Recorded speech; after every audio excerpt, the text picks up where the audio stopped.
Muhammad bin Ali Asy-Syaukani Al-Yamani rahimahullahu ta'ala. Ya, pada pertemuan sebelumnya kita masih di pembahasan Kitabul Libas, kitab tentang pakaian ya. Kita sudah mau selesai. Jadi pembahasan yang sudah kita bahas, satrul aurati wajibun fil mala'i wal khafa, menutup aurat wajib baik di tempat ramai maupun tempat tersembunyi. Wala yalbasu rajul khalisa minal harir idza kana fawqa arba'i asabi' illa litadawi. Tidak boleh seorang pria memakai sutra murni tanpa campuran jika lebih dari ukuran 4 jari, kecuali untuk pengobatan. Wala yaftarishu, dan tidak boleh pula dia menjadikan sutra murni sebagai tempat duduk ya, sebagai alas. Walal masbugha bil mu'asfar, dan tidak boleh juga dia memakai pakaian yang dicelup dengan mu'asfar. Nah, ini kita sampai sini ya. Kita sampai pembahasan tidak boleh memakai pakaian yang dicelup dengan usfur. Pakaian yang dicelup dengan usfur, sejenis tumbuhan tertentu yang digunakan untuk mewarnai pakaian. Kenapa yang demikian dilarang? Karena Nabi Shallallahu Alaihi Wasallam, di sini Imam Asy-Syaukani yang menyebutkan dalilnya, hadis dari Abdullah bin Amr dalam Sahih Muslim dan selainnya, dia berkata, ro'a Rasulullah Sallallahu Alaihi Wasallam alayya thawbain mu'asfarain faqal inna hadhihi min thiyabi ahlil kufr fala talbasha. Jadi kata Abdullah bin Amr, Rasulullah Sallallahu Alaihi Wasallam menyaksikan aku memakai 2 pakaian yang dicelup dengan usfur. Maka beliau pun bersabda, sesungguhnya pakaian ini termasuk pakaian orang-orang kafir. Maka jangan engkau memakainya. Jangan engkau memakai pakaian yang dicelup dengan usfur. Nah, ini Bapak ya. Dalam hadis lain dalam Sahih Muslim juga dari Ali, di sini Ali berkata, nahani Rasulullah sallallahu alaihi wasallam anit takhattumi bidzahab wa an libasil qassi wa anil qiraati fir ruku'i was sujud wa an libasil mu'asfar. Rasulullah sallallahu alaihi wasallam melarangku untuk memakai cincin dari emas dan dari memakai al-qassi. Qassi pakaian yang ada sulaman sutranya. Dan juga melarangku untuk membaca Al-Quran ketika ruku' dan sujud. Melarangku untuk membaca Al-Quran ketika ruku' dan sujud, dan dari memakai al-mu'asfar, pakaian yang dicelup dengan usfur. Nah, ini ya, ini yang jadi syahidnya, titik pembahasannya. Adapun yang memakai cincin dari emas, ini kan sudah ya? Belum ya? Oh, nanti ya, yang kita bahas. Memakai sutra sudah kan? Nah, terus baca Al-Quran ketika rukuk dan sujud, ini juga sudah. Sudah atau belum ini? Ini dulu mungkin kita pas pembahasan fikih sholat ya, jadi Bapak ya.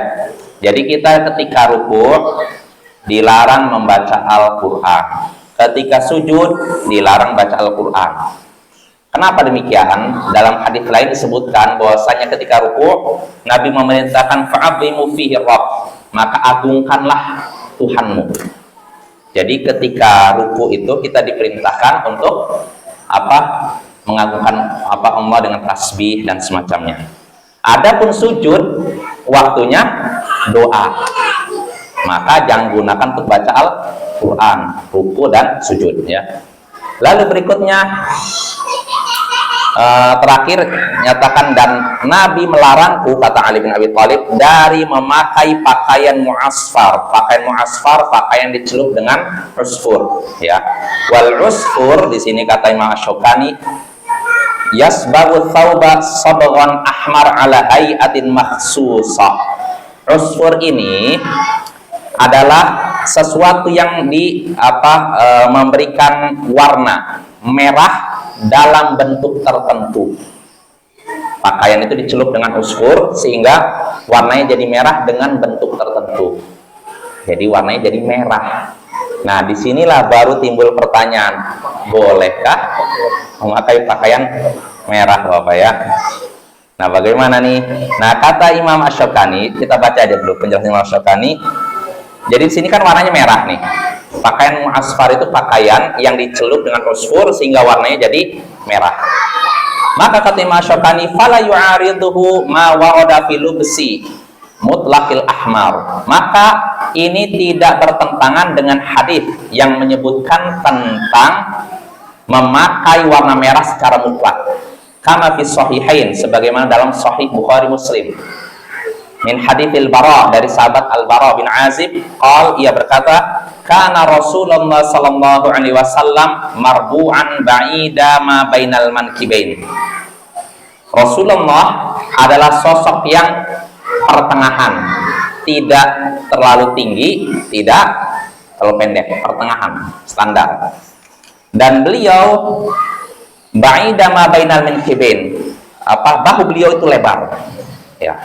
Ini Bara bin Azib menggambarkan tentang Rasulullah sallallahu alaihi wasallam, fisik Rasulullah. Walau sya'run yablu syahmata uduni, dan beliau punya rambut yang mencapai telinganya. Ini daun telinga. Rambut beliau panjang ya. Wa ra'aitu fi hullatin hamra lam ara syai'an qattu ahsana minhu. Aku, ini kata Baro nih, pernah melihat Rasulullah memakai pakaian merah. Belum pernah aku melihat beliau lebih tampan daripada ketika beliau memakai pakaian merah. Aku pernah melihat beliau memakai pakaian merah, dan belum pernah aku lihat beliau lebih tampan dibandingkan ketika memakai pakaian merah. Nah, berarti pakaian merah hukumnya apa? Tadi kan mu'asfar, celupan sehingga pakaian jadi merah. Tapi Rasulullah sendiri memakai pakaian merah, Bapak ya. Jadi bagaimana menjamak antara dua hadis yang seakan bertentangan? Kata Imam Asy-Syaukani, kita baca lagi penjelasan Imam Asy-Syaukani, wa fil bab ahaditsun yujma'u bainaha bi annal mamnu' huwal ahmarul ladzi subbigha bil mu'asfar wal mubah wal ahmar adzali lam yusbaq bih. Nah, ini dalam permasalahan ini ada hadis-hadis yang banyak terkait dengan apa? Pakaian merah ya. Jadi ada bukan satu, banyak ya. Maka bisa dikompromikan, digabungkan antara hadis yang bertentangan ini. Yang satu Rasulullah pakai pakaian merah, tapi yang ini kok Rasulullah melarang memakai pakaian yang dicelup dengan usfur dan warnanya apa? Merah. Nah, hadis-hadis ini bisa dikompromikan dengan cara apa? Kata Imam Asy-Syaukani, yang cara mengkompromikannya yakni dengan menyatakan yang terlarang itu adalah merah yang dicelup dengan usfur. Usfur sekali lagi sejenis tumbuhan tertentu. Ini yang terlarang. Sedangkan yang mubah artinya apa? Boleh, yaitu merah yang tidak dicelup dengan apa? Usfur. Nah, ini kesimpulan dari pendapat Imam Asy-Syaukani. Dan inilah pendapat yang wallahu alam lebih kuat. Karena ada sebagian ulama yang melarang warna merah secara mutlak. Melarang semuanya. Ada yang menyatakan makruh, ada yang menyatakan haram. Bahkan Imam Ibnul Qayyim termasuk yang ikut pendapat itu. Imam Ibnul Qayyim menyatakan pendapat yang benar, memakai pakaian merah terlarang secara mutlak. Baik larangan ini sifatnya makruh atau haram. Nggak tahu saya. Nah, itulah saya nggak tahu. Yang jelas para ulama beda pendapat apa ya. Ada yang menyatakan haram terlarang secara mutlak. Terlarang ini bisa maknanya makruh, bisa maknanya haram. Ya, ini pendapat sebagian ulama. Sedangkan jumhur ulama menyatakan memakai pakaian merah diperbolehkan. Dalilnya apa? Nabi memakai pakaian merah. dan Nabi tidak mungkin memakai pakaian yang haram, ya kan? Nah, maka bagaimana kita menjamak yang seakan-akan bertentangan ini? Imam Syukani pas. Jadi Bapak kesimpulannya, yang terlarang, yang boleh itu memakai pakaian merah yang tidak dicelup dengan usfur. Yang tidak dicelup dengan usfur. Ini yang boleh. Adapun yang terlarang, memakai pakaian merah yang dicelup dengan usfur. Usfur ini saya juga nggak tahu di Indonesia ada atau enggak. Ada mungkin di Timur Tengah, Bapak ya. Jadi itu, yang terlarang itu kalau merahnya karena dicelup dengan usfur. Adapun yang tidak dicelup dengan usfur ini boleh. Dalilnya Nabi sendiri melakukan itu. Jelas Bapak ya? Timbul pertanyaan, pakaian yang dicelup dengan usfur itu merah. Merahnya seperti apa? Inilah belum tahu saya. Cuma saya barusan ngecek Bapak ya, dari Syekh Mustafa Al-Adawi, ulama di Mesir. Beliau ditanya tentang apakah ada hadis yang melarang kaum pria memakai merah dan kuning. Jawaban beliau, tidak ada satupun hadis sahih yang melarang tidak ada satupun hadis sahih yang melarang kaum pria memakai pakaian merah dan kuning. Ini pendapat beliau. Jadi hadis semuanya lemah. Yang sahih justru hadis dalam Sahih Bukhari, Muslim tadi yang menyebutkan Nabi pernah memakai pakaian merah. Ini yang kuat. Nah, ini beliau menyebutkan pertama hadisnya. Hadisnya tidak ada yang sahih yang melarang memakai pakaian merah dan kuning. Lalu beliau, adapun mu'asfar itu betul. Larangan memakai pakaian yang dicelup dengan usfur. Nah, cuman warnanya seperti apa? Beliau malah menyebutkan warnanya bukan merah sebenarnya. Bukan merah. Artinya gini, kata beliau, warnanya itu seperti al-burtuqalul faqih, kata beliau. Jeruk yang cerah. Loh, jeruk yang cerah. Berarti warnanya apa? Makanya saya juga bingung kok jeruk. Mungkin oranye kali ya. Oranye ya. Iya, makanya. Jadi beliau berpendapat pakaian merah yang dicelup dengan usfur itu warnanya yaitu jeruk cerah, mungkin oranye maksudnya. Itu yang terlarang. Artinya kalau merah yang seperti biasa itu tidak masalah. Lah sama ya. Allahu a'lam ya. Yang jelas kesimpulannya gitu aja ya. Merah kalau selain dicelup, merahnya bukan karena hasil celupan usfur, ini boleh. Ini pendapat yang kuat gitu. Adapun yang dicelup dengan usfur ini tidak boleh. Cuman warna merahnya seperti apa? Allahu a'lam. Kalau kata beliau ya tadi, merahnya burtuqalul faqih, jeruk yang cerah. Jeruk yang cerah setahu saya kan kuning ya. Tapi itu di sini sebutkan merah. Allahu a'lam apa ya. Nah ini ya, ini yang terlarang. Berarti yang terlarang cuma pakaian yang dicelup dengan usfur, merahnya dicelup dengan usfur. Adapun merah yang tanpa dicelup dengan usfur ini boleh, ya. Apalagi kalau pakaian merahnya bercampur dengan warna selain merah, ini jelas boleh. Jelas ya, misalkan merah ada putih, merah putih misalkan, atau merah kuning hijau misalkan. Nah, ini boleh ya. Adapun yang nggak boleh atau jadi titik perbedaan pendapat antara ulama itu merah murni. Nah, namun sekali lagi merah murni pun pendapat yang kuat boleh. Yang nggak boleh itu yang dicelup dengan usfur. So jelas ya? Jelas apa ya? Jadi bisa kita simpulkan. Warna merah, kalau merahnya itu bercampur dengan selain warna merah, entah kuning, putih, dan semacam ini boleh. Kita memakai pakaian merah yang bercampur dengan warna lain. Nah, ini merah yang bercampur. Kedua, kalau merahnya merah total, semuanya merah, maka ini pun boleh kalau merahnya bukan karena hasil celupan dengan usfur. Ini yang kedua boleh. Yang ketiga baru tidak boleh, yaitu merah karena hasil celupan usfur. Ya. Nah, cuman merahnya seperti apa? Wallahu a'lam. Kalau kata Syekh Mustafa Al-Adawi yaitu jeruk cerah. Bingung, jeruk cerah bukan merah setahu saya. Kuning Bapak ya. Allahu a'lam. Nah, itu tentang memakai pakaian mu'asfar ya, memakai pakaian mu'asfar yang demikian tidak diperbolehkan karena itu pakaian orang kafir. Di zaman Nabi itu pakaian orang kafir ya, mu'asfar ini. Bahkan dalam hadis lain sampai Nabi memerintahkan sahabatnya untuk bakar pakaiannya. Karena ini pakaian orang-orang kafir, identiknya pakaian orang kafir.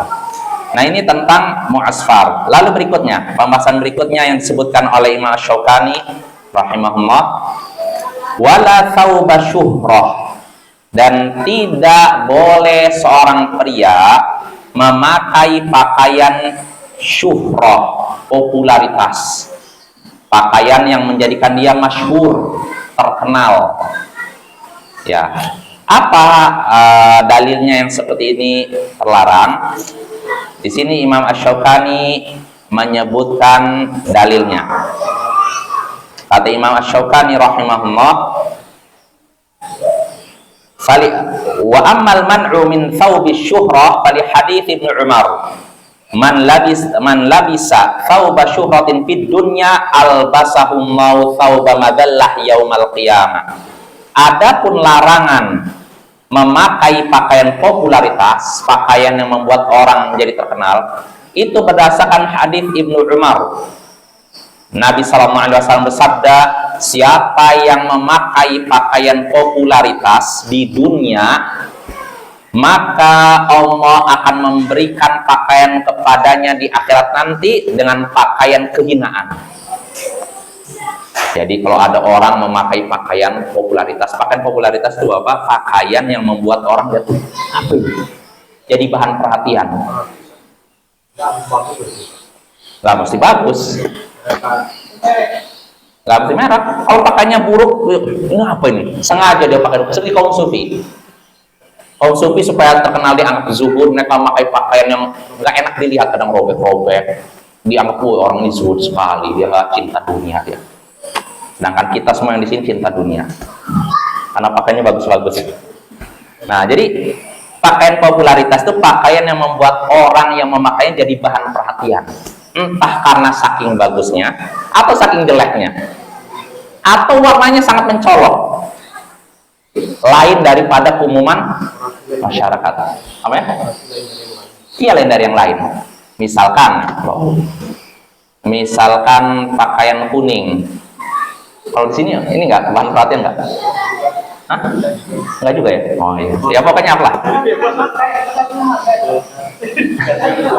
Enggak, maksudnya gimana ya? Pokoknya kalau memang di suatu tempat pakaian ini enggak ada yang pakai kecuali dia, dan orang ketika dia memakainya diperhatikan, ini apa ini pakaian? Nah, ini apa pakaian popularitas itu?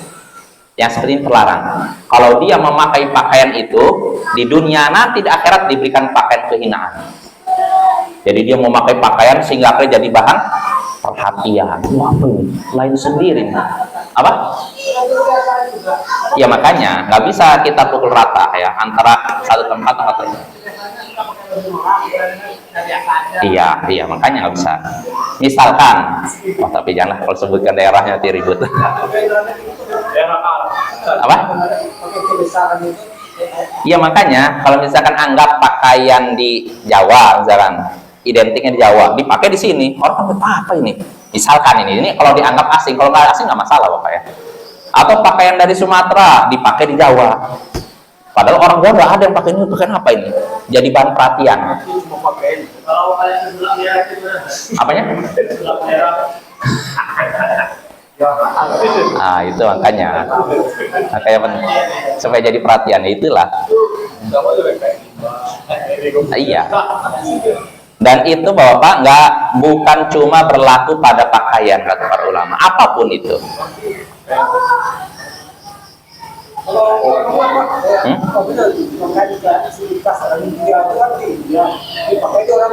Iya, itu pun, iya, itu pun bisa masuk. Kalau memang di suatu masyarakat nggak ada orang yang pakai, tiba-tiba dia pakai pakaian khas misalnya India, orang diperhatiin apa ini? Lah apa ya? Lain halnya yang jadi bahan perdiskusi di antara asatidzah memakai jubah. Kan ada sebagian orang itu ini pakai syuhroh nih, pakai popularitas, orang pakai jubah, wih, jadi perhatian. Enggak, Bapak, beda. Kalau memakai jubah memang disunahkan. Karena Nabi sendiri Aisyah menyatakan kana ahabbu thiyabi ila Rasulillah al-qamis. Pakaian yang paling dicintai Rasulullah adalah qamis. Qamis itu kalau orang Indonesia nyebutnya jubah ke bawah. Sebenarnya kalau jubah itu apa? Modelnya kayak jaket tapi ke bawah. Yang ada model ininya apa? Ya kayak gini tapi ke bawah gitu loh. Itu namanya jubah. Tapi kalau yang tanpa ini, tanpa begini, ke bawah itu namanya kamis ya, atau orang Saudi nyebutnya tauk. Nah itu sunnah Bapak. Jadi kalau misalkan kita pakai itu, walaupun jadi bahan perhatian, insya Allah bukan syuhrah, bukan pakaian popularitas, karena itu memang dicintai oleh Rasulullah. Sedangkan segala sesuatu yang dicintai Rasulullah sunnah. Jelas Bapak ya. Kecuali kalau dengan memakai pakaian itu bisa membahayakan apa? Nyawa dan harta kita. Anggap misalkan ada orang, kita tinggal dengan orang kafir dan mereka sangat alergi dengan pakaian seperti itu. Kalau kita memakai pakaian itu nanti bisa disakiti, maka nggak usah pakai. Tapi seringnya Bapak ya, orang memakai pakaian itu justru dihargai. Orang kafir pun kadang menghargai orang yang memakai pakaian jubah.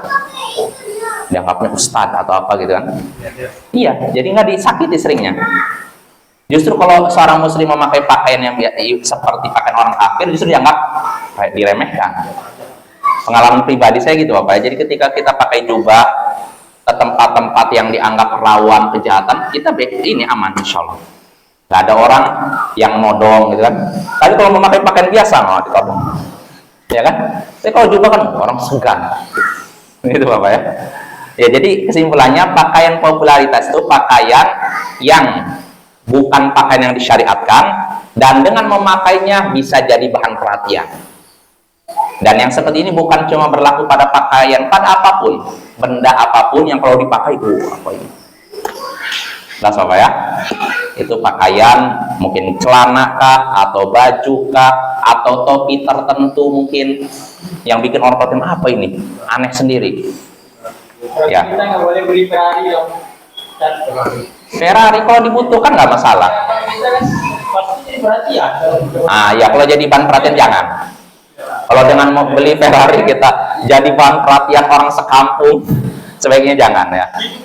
Iya. Ya kecuali kalau dibutuhkan. Jadi Bapak mau beli barang-barang mahal, mobil mahal, kalau memang dibutuhkan nggak masalah. Apanya? Iya, tapi kalau di sini saya yakin jadi bahan perhatian. Iya, jangan kalau sini nggak usah. Nggak terlalu dibutuhkan, karena jalan cuma sini, balik lagi. Ya? Iya. Kalau di kota kan jalannya banyak, kalau ini kan maju mundur. Nggak terlalu dibutuhkan Bapak ya, mobil sini ya. Ya, tapi kapan jadi cukup. Ya jadi gitu ya. Ini pakaian popularitas. Nah, orang yang memakai pakaian popularitas, dia menyangka dia akan senang, padahal Allah akan hinakan dia di akhirat nanti. Makanya seorang muslim jangan berharap popularitas.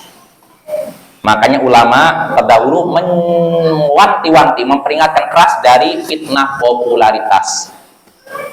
Saya ada seorang ucapan ulama salaf, Sufyan Ats-Tsauri atau siapa, atau Bishr Al-Hafi pernah berkata, mattaqallah man ahabba syuhra.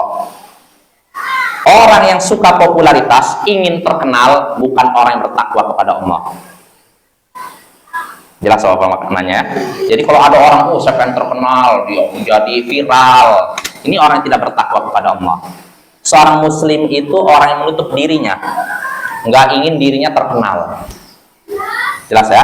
Makanya dalam hadits innallaha yuhibbul 'abdat taqil ghani al-khafi. Sesungguhnya Allah mencintai hamba yang bertakwa, kaya dan tersembunyi. Sesungguhnya Allah suka hamba yang bertakwa. Takwa maknanya jelas ya. Kaya apa? Kaya hati, bukan kaya harta ya. Dan tersembunyi. Artinya apa? Dia tidak menonjolkan dirinya di hadapan orang. Saya ini hebat, enggak. Lah, apakah mereka? Kenapa kita berprasangka buruk? Oh, mereka ingin terkenal? Enggak lah. Itu dakwah, nggak masalah kita dakwah, disebarkan. Kalaupun konsekuensinya orang kenal kita nggak masalah.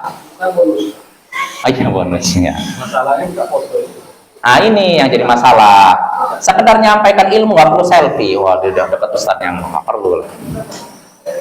Dan ustadznya harus mengingatkan ya. Para ulama itu mewanti-wanti yang seperti itu apa ya. Berfoto bersama syekh atau apa nggak perlu ya. Itu bisa fitnah. Bisa iblis membisikkan, oh kamu hebat nih. Sampai orang-orang minta foto sama kamu. Nah jangan Bapak ya. Nggak perlu seperti itu. Para ulama itu sangat menutup diri mereka. Di antara mereka ada, walaupun alasannya bukan karena ingin terkenal. Sampai sekarang, sampai detik ini ada ulama yang tidak pernah muncul di YouTube sama sekali. Padahal ilmunya diakui. Syekh Abdul Aziz Ar-Rajhi, ulama besar di Arab Saudi, murid seniornya Syekh bin Bas. Beliau sampai sekarang nggak ada ini fotonya plus videonya. Ini banyak tulisannya. Beliau produktif. Keilmuan beliau diakui, tapi nggak ada fotonya plus videonya. Loh, apakah artinya video dan foto bagi beliau terlarang? Ya. Beliau berpendapat video dan foto termasuk gambar makhluk bernyawa. Makanya beliau nggak mau divideokan dan nggak mau difoto. Nah, ini pertama. Kedua, diantaranya mungkin karena beliau tidak ingin terkenal. Tapi biasanya Bapak, orang yang tidak ingin terkenal justru Allah buat terkenal. Itu diantaranya. Artinya ketika seorang rendah hati, dia tidak ingin menonjolkan dirinya, justru Allah angkat derajatnya. Allah jadikan dia tersebar, keutamanya tersebar di mana-mana. Jelas Bapak ya? Ya, jadi artinya apa? Seorang mukmin adalah orang yang tidak menonjolkan dirinya di hadapan masyarakat, di hadapan dia tawadhu, rendah hati. Walaupun dia punya banyak keistimewaan. Maka seorang muslim jangan berharap, oh saya ingin viral, terkenal. Sampai bikin mungkin konten tertentu walaupun melanggar syariat. Nggak boleh. Karena kalau masalah terkenal kan bisa terkenal baik, bisa terkenal buruk. Kalau dulu kata Kiai Haji Zainuddin MZ, kalau pengen terkenal ada ungkapannya. Bul ma Zamzam tashtahir, katanya. Kencingilah sumur Zamzam, engkau akan terkenal. Ya enggak? Tapi terkenal apa? Terkenal rusak. Ya, jadi nggak usah terkenal Bapak ya. Cita-cita kita artinya kita ingin dicintai oleh Allah, sukses dunia dan akhirat, bukan ingin terkenal. Sukses nggak mesti terkenal, iya nggak? Ada orang yang tidak dikenal oleh penduduk bumi, tapi dikenal oleh penduduk langit. Ini orang seperti ini, orang yang menyembunyikan amalnya. Orang nggak tahu menganggap, oh ini orang biasa saja, padahal dia dikenal oleh penduduk langit. Apa maksud penduduk langit? Para malaikat. Para malaikat memuji dia, Allah memuji dia, tapi yang di bumi tidak kenal dia. Nah, ini seharusnya Bapak ya. Jadi nggak usah menonjolkan diri, bikin pakai pakaian tertentu supaya terkenal, atau memakai topi tertentu supaya terkenal, atau bikin konten tertentu supaya terkenal. Kalau maksudnya bikin konten tertentu supaya viral, dalam artian menyebarkan ilmu, nggak masalah. Tapi kalau sekedar pengen terkenal saja, nah ini yang jadi masalah Bapak ya. Ya, kita kembali lagi. Jadi seorang muslim tidak diperbolehkan. Di sini pembahasannya tadi kan kembali kepada pria. Seorang pria tidak boleh memakai pakaian sutra murni, ya kan? Dan tidak boleh dijadikan alas. Dia tidak boleh juga memakai pakaian muasfar dan tidak juga memakai pakaian popularitas. Nah, walaupun yang pembahasan sebelumnya pria, bukan berarti larangannya terhadap pria saja. Wanita juga sama. Apalagi wanita. Ini lebih terlarang lagi. Karena asalnya wanita tuh harus menutup dirinya.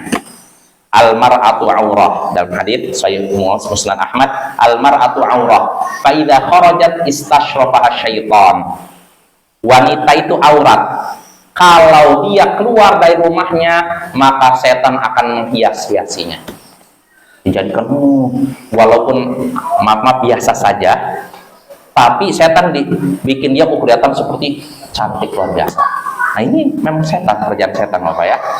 Maka jangan seorang wanita jangan sering menampakkan diri di hadapan kaum pria. Ya, tutup dirinya ya. Jaga kehormatannya, tidak usah sering tampil di hadapan pria. Apalagi ini, kadang yang prihatinnya udah pakai cadar tapi masih aja. Ini gimana ini, kadang didikan mana ini? Nah itu Bapak ya. Jadi nggak boleh memakai pakaian popularitas. Nah, selesai. Lalu berikutnya, pembahasan berikutnya yang disebutkan oleh Imam Syukani, wala ma yakhtassu bin nisa'i walal 'aks. Dan tidak boleh memakai pakaian yang khusus bagi wanita. Begitu pula sebaliknya. Artinya seorang pria tidak boleh memakai pakaian khas kaum wanita, dan wanita tidak boleh memakai pakaian khas kaum pria. Itu maksudnya. Kenapa yang seperti itu terlarang? Di sini Masyokani menyebutkan dalilnya, wa amma kaunu la yalbasu rajulu ma yahtassu bin nisa wal aks fali hadithi Abi Hurairah 'inda Ahmad wa Abi Dawud wa Nasa'i anna Nabiyya sallallahu alaihi wasallam la'ana rajula yalbasu libsal mar'ah wal mar'atu talbasu libsar rajul. Adapun seorang pria dilarang memakai pakaian khas kaum wanita yang khusus bagi kaum wanita, begitu juga sebaliknya, wanita dilarang memakai pakaian khusus bagi kaum pria. Itu berdasarkan hadis Abu Hurairah dalam Musnad Ahmad, Sunan Abu Dawud dan Nasa'i, bahwasanya Nabi Shallallahu Alaihi Wasallam melaknat pria yang memakai pakaian wanita dan melaknat wanita yang memakai pakaian pria. Jadi pria yang memakai pakaian wanita dilaknat oleh Nabi, dan wanita yang memakai pakaian pria dilaknat oleh Nabi. Nggak boleh Bapak ya. Artinya kita nggak boleh memakai pakaian khusus kaum pria, kaum wanita, dan wanita nggak boleh memakai pakaian khusus kaum pria. Dan yang seperti ini masih dilanggar oleh sebagian saudara-saudara kita yang mungkin masih awam, belum mengerti, tidak belajar, sehingga akhirnya bermudah-mudahan memakai pakaian kaum wanita, dan wanitanya memakai pakaian kaum pria. Seperti apa? Ya contohnya pakai apa? Pakai apa? Kalau wanita pakai daster mungkin. Pakai apa? Oh ya, ini lebih parah lagi. Apalagi ini yang parah apa ya? Yaitu diantaranya pria memakai ini. Ini nggak boleh. Ini identiknya kaum wanita. Kalau ini bagaimana? Apa lagi ya? Sapi. Nah, kalau perempuan pakai ini. Misalnya perempuan yang bekerja, misalnya kalau perempuan itu mana juga? Iya, kalau ada hajat nggak masalah. Kalau ada hajat nggak masalah. Yang namanya hajat kan ada ukurannya, nggak terus menerus gitu kan. Jadi sesuai dengan kebutuhan aja. Kalau kebutuhannya misalkan hanya untuk sekali aja. Tapi kalau setiap ini begini, ini bukan hajat. Oh iya, ya menutup aurat ya. Jangan sering-sering di ini. Dan memang tidak disarankan wanita itu selfie atau uploadnya ke medsos, jangan Bapak ya. Pertama, sekali lagi wanita itu aurat, jangan sering diumbar ke laki-laki lain. Itu pertama. Kedua, jangan kita merasa aman dari yang namanya ain dan sihir. Ain itu pandangan hasad, sehingga akhirnya orang yang dilihat atau disihir. Ada orang wanita dulu kejadian di kampus Libya, kesurupan gara-gara apa? Foto dia diupload di Facebook, disihir lewat situ. Jadi dia sihirnya lewat perantara foto dia di Facebook. Makanya nggak disarankan.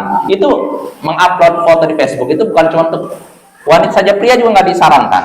Kalau bisa kita jaga privasi kita. Kalau memang kita ada foto, anggap kita berpendapat foto boleh lah. Saya berpendapat foto bukan gambar makhluk bernyawa, ya silakan. Tapi nggak usah kita sering uploadnya ke medsos, karena bisa jadi kalau ada orang yang hasad, iri dengki, menggunakan foto kita lalu menyihir kita. Jelas ya? Jadi seperlunya aja lah foto itu. Kalau memang kita butuh dokumentasi untuk kerja, untuk sekolah, ya nggak masalah seperlunya. Tapi kalau misalnya kita nggak ada kebutuhan, nggak usah kita sering-sering foto Bapak ya, karena bisa jatuh ke dalam syubhat sekali lagi. Walaupun saya pribadi berpendapat foto bukan gambar makhluk bernyawa, beda dengan gambar makhluk bernyawa. Kalau gambar makhluk bernyawa haram ya, tapi kalau foto ini tidak dianggap gambar makhluk bernyawa, karena ibaratnya seperti kita bercermin, itu pantulan kita, itu foto ya. Tapi walaupun begitu, sebaiknya jauhi, kecuali kalau benar-benar membutuhkannya. Dan para ulama sangat mewanti-wanti. Para ulama yang berpendapat boleh pun, mereka tidak menyatakan boleh secara mutlak. Mereka menyatakan boleh kalau memang benar-benar dibutuhkan atau ada hajat dan sebagainya. Jadi kalau tidak ada kebutuhan, tidak ada hajat, nggak usah kita sering-sering foto selfie dan semacamnya, Bapak ya. Ya, itu tentang memakai pakaian khas kaum wanita. Kita tidak boleh memakai pakaian khas kaum wanita. Misalkan pria memakai rok, ya nggak boleh ya. Loh, ini kan cuman sandiwara, walaupun sandiwara. Nah, sebagian orang kan saya cuma sandiwara kok, mau perang, nggak boleh. Itu haram, Bapak ya. Nah, begitu juga wanita memakai pakaian khas kaum pria. Contohnya apa? Hah? Ganjin saya itu betul. Itu khas betul, nggak boleh ya. Itu terlarang ya, terlaknat. Nah, bahkan disebutkan dalam hadis ini bukan cuma pakaian apapun.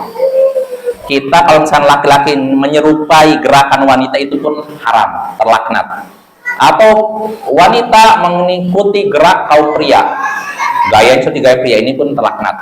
Di sini dalam hadis Sahih Bukhari dari Ibnu Abbas, ia berkata, la'ana Rasulullah sallallahu alaihi wasallam al-mutasyabbihati minan nisa'i bir rijal wal mutasyabbihina minar rijal bin nisa. Rasulullah sallallahu alaihi wasallam melaknat wanita-wanita yang menyerupai kaum pria. Menyerupai ini bukan cuma dari sisi pakaian, mungkin dari sisi gerakan dan semacamnya. Begitu juga melaknat pria-pria yang menyerupai kaum wanita. Gak boleh, Bapak ya. Jauhi perbuatan tersebut. Itu perbuatan yang terlaknat, mengundang kutukan Allah Subhanahu wa taala. Jelas? Nah, terakhir.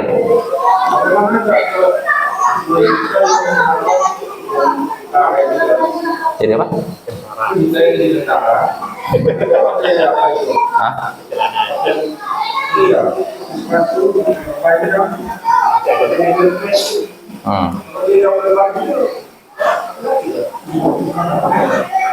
Tanyakan ke MUI, Pak. Ya, ini musibah juga. Tapi kalau di Arab Saudi, Bapak ya, ada tentara tapi nggak seperti itu. Artinya masih menjaga ini. Bahkan kalau yang menjaga ini Masjidil Haram ya, itu istilahnya askarnya itu pakai abaya, pakaian akhwat itu, pakai cadar, bahkan nggak kelihatan matanya sama sekali. Yang jadi Masjidil Haram ya. Cuman kalau tentaranya saya nggak tahu apakah bentuknya seperti itu. Cuman kalau yang menjaga tempat ibadah, wanitanya seperti itu pakaiannya. Terus apakah tentara Saudi ada wanita? Ada nggak ya? Nggak salah ada. Kalau nggak salah ada. Cuman pakaian seperti apa? Tidak separah di Indonesia atau di tempat lain. Masih longgar lah mereka. Cuma ya mungkin karena pengaruh teknologi, pengaruh globalisasi, kadang ada efeknya, Bapak ya, dari sisi pakaian ya. Bisa jadi. Cuman secara umum bagus ya, masih menutup aurat ya. Jadi nggak ada tentara Saudi yang keluar nampak rambutnya, nggak ada ya. Mereka tetap menutup aurat. Apa? Profesi apa? Nggak masalah. Bawa mobil kemana nih? Keluar kota? Kalau Gojek yang diboncengnya perempuan nggak masalah. Apa masalahnya? Ya kan bisa, saya nggak nerima yang laki-laki.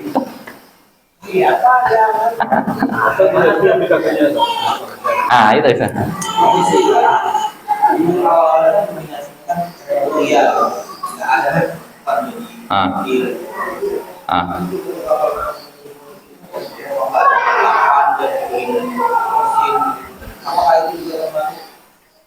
Kalau montir, insya Allah nggak masalah. Yang penting jangan bercampur dengan kaum pria. Nggak masalah. Nggak masalah seorang pria nyupir pun, ya memang dulu di Arab Saudi ada fatwa wanita tidak diperbolehkan nyupir. Ada fatwanya. Tapi sekarang pemerintah Saudi sudah membuka izin boleh wanita nyupir. Kalau dulu terlarang, kena hukuman, Bapak ya. Nah, tapi perlu kita ketahui itu fatwa sebagian atau di Arab Saudi. Sedangkan ulama lain, Ahlus Sunnah di luar Arab Saudi berpendapat boleh nyupir dan bawa motor. Indonesia terus malah. Ya, tapi intinya itu nyupir bukan campur baur ya, bukan nyupir dalam artian seperti tadi bis, bukan, tapi nyupir maksudnya mobil sendiri. Tadinya kan ada fatwa terlarang Bapak ya, tapi sekarang itu udah diperbolehkan, jadi kaum wanita langsung pada bawa mobil. Nah, tapi itu kan fatwa sebagian ulama lain menyatakan boleh,